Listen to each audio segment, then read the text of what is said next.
kind of, okay, so it might change up a little bit.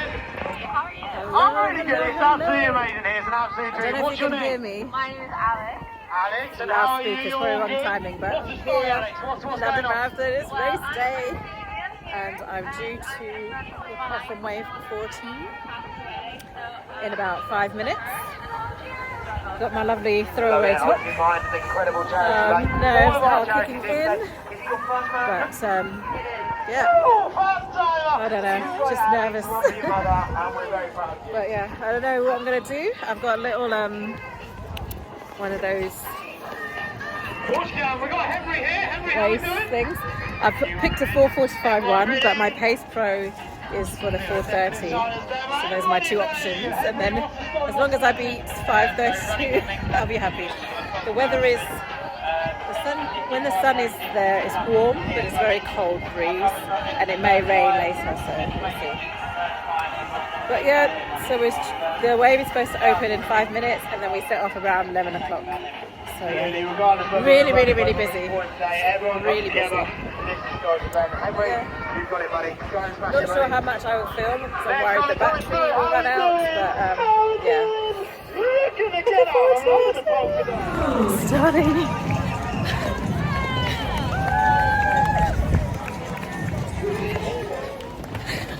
Why am I not done?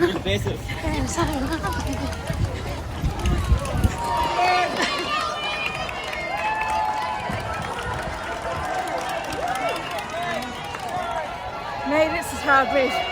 I'm waiting though, 8:37 minutes behind.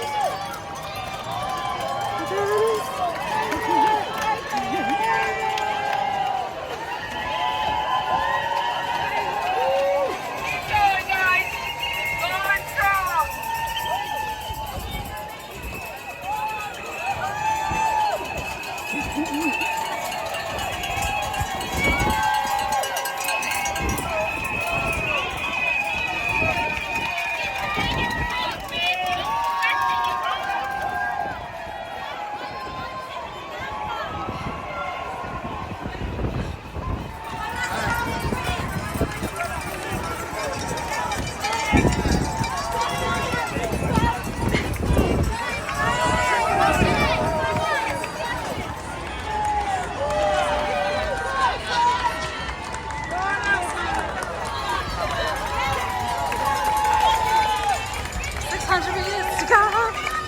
400 meters to go.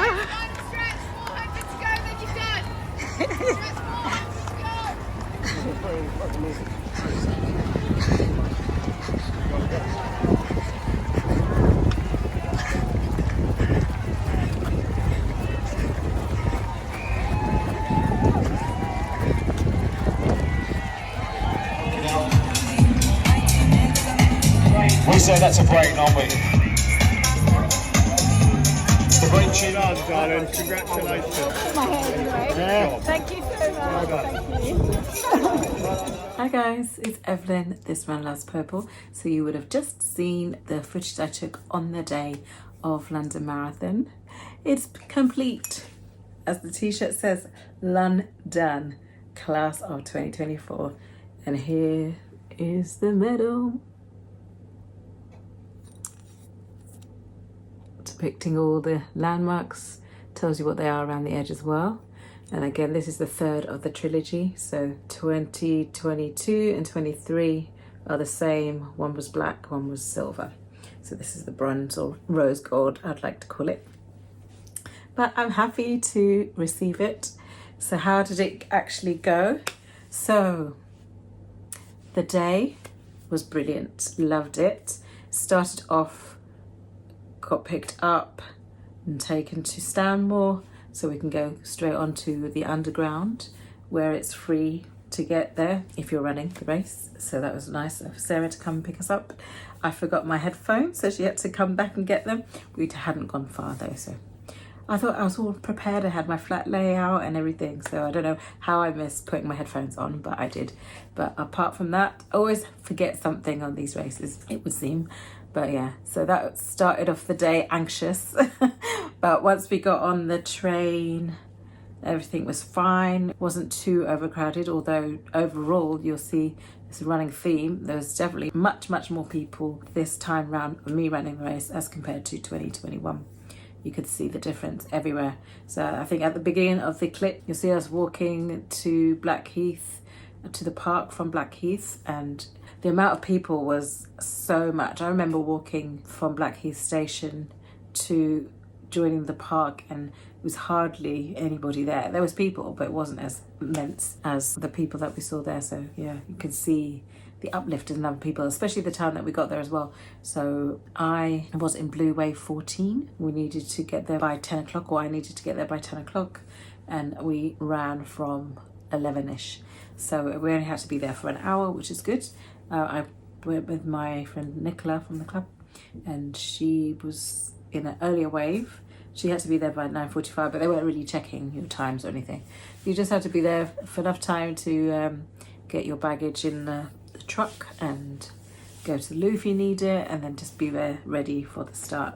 So yeah, it was quite smooth sailing, no real issues. I said goodbye, and then I had to wait for another, say, half an hour. So that's when I recorded my intro with the loudspeaker going on above, talking over me. So sorry about that, couldn't really hear very well. But yeah, it was all ready to run. Set off at about 11ish, and it was very chilly. So when the sun came out, it was nice and warm, but overall it was quite chilly. I think it was about 9 degrees for the most part, and very windy at points. Windier earlier in the day though. It was a welcome breeze later on in the race, but it wasn't as windy as while we were waiting. So set off really well. So I've been using the Cooper app for my training plan, and I over ambitiously set it to PB. So I was training for 4 hours 27. I hit all the intervals, majority of them. I only missed one training run out of the whole plan, so I was happy with that.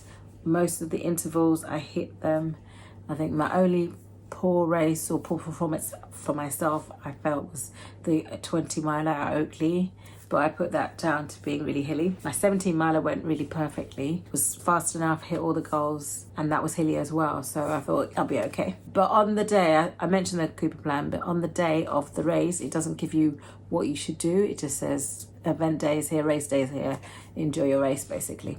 So I decided that I'll use Pace Pro on my watch. I had used it for the Flitted 10K the previous couple of weeks before, and I seemed to work out really well. I think I was only about 2 or 3 minutes behind. So I thought, yeah, this will work fine. So let me try it. So I didn't put it for 4:27. I think I put it for 4:33 based on the course I ran in 2021, which is the same course, but I think I meandered a lot and I went over the 42.2, but it basically does your paces per kilometre from the course that you apply. I thought that would be best because it would take into account the hills, the downhills, and the flat, and then change the pace for each K accordingly. So I thought, yeah, that'd be good. And then if I don't hit that, I had one of the pace bands for 4:45 as well. So if I couldn't keep up with my watch telling me what to do, at least I have the pace band to help me gauge. So I was thinking, so a goal was to hit my PB, which my PB is 4:29.33 at Manchester, and then my B goal was to get 4:59.59, and I thought I would get that at least. The 17 miler and the 10K, when you extrapolate that using VDOT, it was pointing towards a 4:52. So I should have just ran for 4:52 really, but maybe it would have worked out better, but I didn't.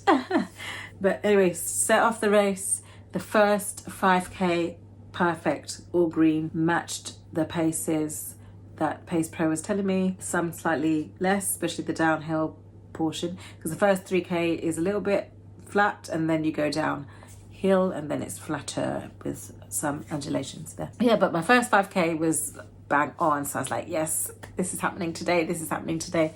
The crowds were like packed from the get-go, and I was like so excited. I was looking around for people to see if I could recognize anybody.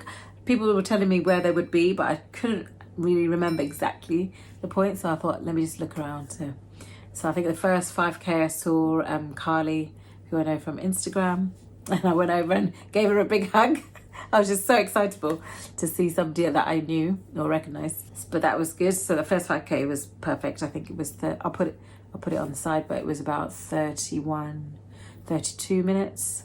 So bang on. And then the second 5K, I hit, I think, 3 out of the 4K. So there were green dots you'll see when you compare my pace to the Pace Pro pace.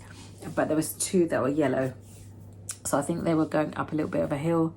Inclines still hit me now, but so I couldn't go up the incline as fast as I was supposed to. But again, still that second 5K I think was bang on. So that first 10K I was happy. I was thinking, yes, this is on. Gonna get at least sub 5 hours today. It's happening. And then up to the next 5K didn't go as swimmingly. I don't think I felt anything. I wasn't tired. I wasn't in aching or in pain. I don't know why, it just didn't go to plan. Or I couldn't hit the paces, I should say. But I was still loving the race, loving the crowds, enjoying looking around and stuff. So, and that basically, I loved the course. I loved the crowds, so much crowd support all the way around. I don't think I saw any dead spots at all the whole way round. It was very cold, and I'm not sure if it rained a little bit. It didn't rain enough to like soak anybody, but it did rain a little bit, so it was really good to see people still out in the cold. So I'm happy with that. The water stations were close together, probably every 2 miles, so definitely enough water. And they were in bottles, so you can carry on running. So I did carry on running for the first few times. I didn't stop to walk. And I think from after 12K, I started to stop and walk at the water station, so that must have slowed down my paces. They had Lucozade Sport on the course every so often. Not at every water station, but every so often. And then they also had the gels, which I didn't take. So I made sure to take the Lucozade Sport and water. I wasn't going to take water at every station because it's quite cool, but I ended up doing that. I took the Lucozade definitely every time they made it available. And I took shot blocks with me, the margarita flavour, and I took one Cliff Bar, which I didn't have at all, so that's still crushed in my flip belt somewhere. But the shot blocks, I had maybe 3 or 4. I didn't have a whole pack, so it did, I'm not sure if it helped me or hindered me, but I didn't feel like it gave me more energy, but I wasn't lacking energy. I wasn't really tired. Obviously I was tired because I ran a marathon, but I wasn't like fatigued or anything like that, so I'm not sure whether I really needed it, but who knows. As I say, I didn't feel any different to when I ran without them, so I'm not sure if I needed it in that respect. Yeah, and then after 10 miles, 16K, I felt a little bit of pain in my hip or my groin area, not pain, like ache. So it was like, I think it's the same thing that happened on the 20 miler, so it ached to walk and it ached to run in the same pain level, if you can call it pain. So I think I slowed down a lot at 16K, 10 miles. And then I walked a lot basically at the 16K, 10 mile point, and then on for the rest of it. So I'd walk, try and run for a K, and then walk a little bit, try and run for a K and walk a little bit. So you can see on my overall graph, it was solid running up until Tower Bridge, and then it was walk run after that. So, but the crowds, Tower Bridge was, Cutty-Sark was, and Tower Bridge was like so much people. Yeah, it was crazy. It was just, I loved it. So even though the race didn't go to my plan, I didn't hit my A goal and I didn't hit my B goal, but I did hit my C goal, which was to get a faster time than the previous time I ran it in 2021. So in 2021, I ran it in 5 hours and 32 minutes dead. And then this time I ran it in 5 hours, 24 minutes and 2 seconds. So I'm glad I didn't go over 5:30, and I'm glad I beat my previous time. So it's a course PB, it's also an age group PB, because it's the fastest marathon I've run in my new age group. But yeah, but this time I'm not as disappointed as I was after Chicago. I let myself down in Chicago, but this time I just loved it. It was fun the whole way around. I was smiling or grimacing, although there is a picture, I'll probably put a clip of it of me like going, screwing my face. It was funny. I don't know what that was about, but it was funny when I saw it. I haven't paid for the pictures because I can see how much weight I've put on and I don't like it.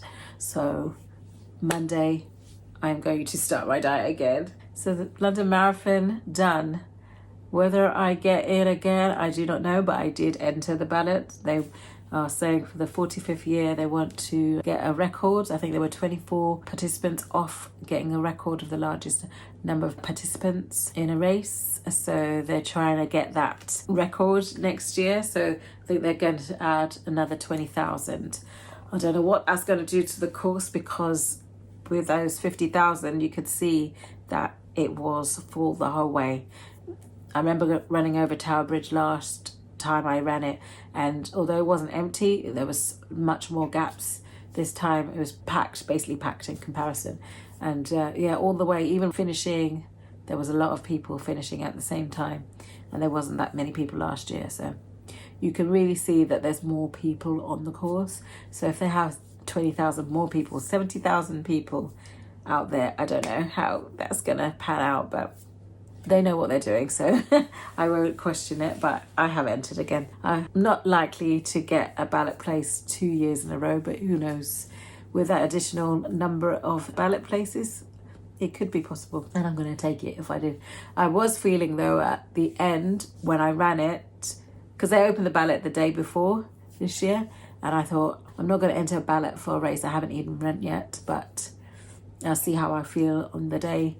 And on the day, even though I was enjoying it, enjoying being there, not necessarily enjoying it, enjoying being there, I thought to myself, I've run London, I'm not likely to get in again, so I'm not going to bother entering the ballot. But lo and behold, the next day I did enter it.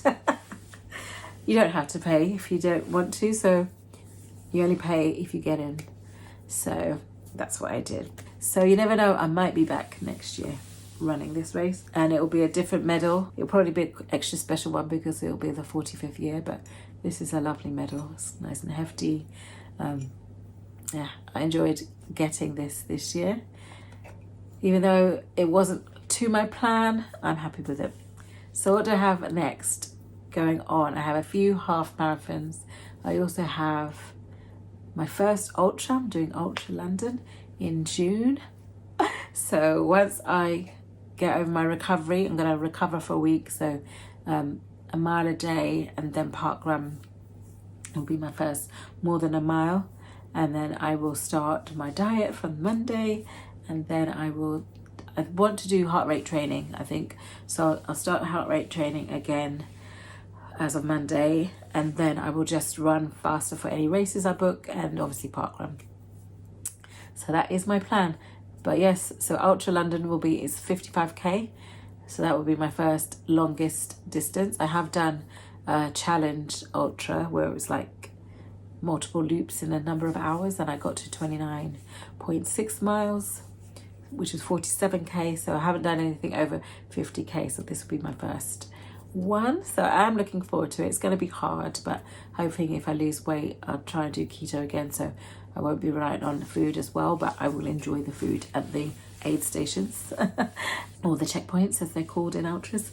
And then I also have booked Beachy Head in the later part of the year. I always watch all these YouTube videos of Beachy Head, and I know it's hard, but it's lovely views across the coast, and then running along Seven Sisters. It's going to be a hilly one. I'm going to get myself back in the gym, get on that stepper, run the trails around Luton, Stopsley Common area, and yeah, just get myself practiced on these hills again. So we'll see. And then I have some other races I'm doing, like the MK 5k and half marathon. That's actually in the next couple of weeks, and Dublin half marathon as well. Yeah, so a few races coming your way. I don't have any plans to do any training plans for any of them. I probably will let you know how I'm doing with my ultra marathon training, but I don't have a set training plan for that. Somebody who I know from club suggested I just repeat my last 8 weeks of my marathon training plan, and that should be enough. So, and I think I will try and get more 20 milers in than I did because this year I really felt it and I only did one 20 mile. So I think I need to do a little bit more of those. So I think I'll probably have 2-week taper, and then the 3 weeks before I'll do 2 or 3 20-milers before then. So that brings you back to 3 weeks. So yeah, and I'll have a couple of half marathons in between. So let's see how it goes. Hope you enjoyed my training series for London Marathon 2024. If you do like the video, please do select like. If you haven't subscribed already, please do subscribe, and I will see you the next time for another video. Take care. Bye for now.